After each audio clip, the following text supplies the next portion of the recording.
What's up, everybody? I had a question for you.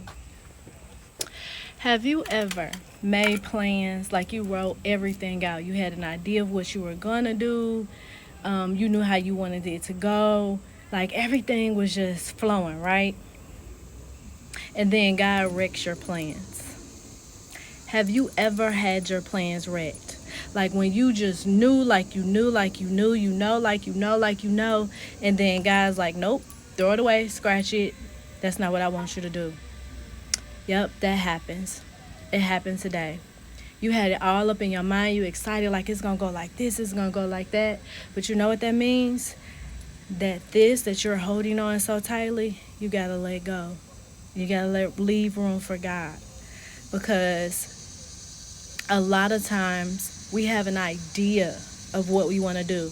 But in a lot of these situations, we've probably never been in the room, never been there before, met people, seen people, and God knows exactly where you're about to go, where you're about to be, who you're about to meet, who you're about to be around.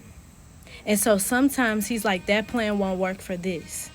But you have to be flexible and you have to be willing for God to wreck your plans. It might mess you up, but that's why we always have to be prepared to pivot. Like we got to be ready for God.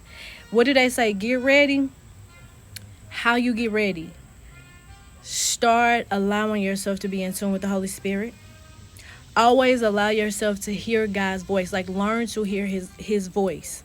Because getting ready is less about you making your plans. Yes, you can be prepared. You should be prepared. You should read up, study, all those things.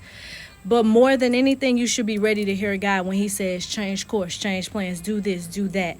That's what being ready. If you stay ready, you don't have to get ready. If you stay in the process of hearing from God, from knowing His word, if you stay at the feet of God, that's when He wrecks your plans, you're ready to switch it up. Like, okay, God, we're not doing that no more. Okay, what you gonna do? Oh, I know you got this because you're gonna show up. And then you can decrease yourself and you can increase God.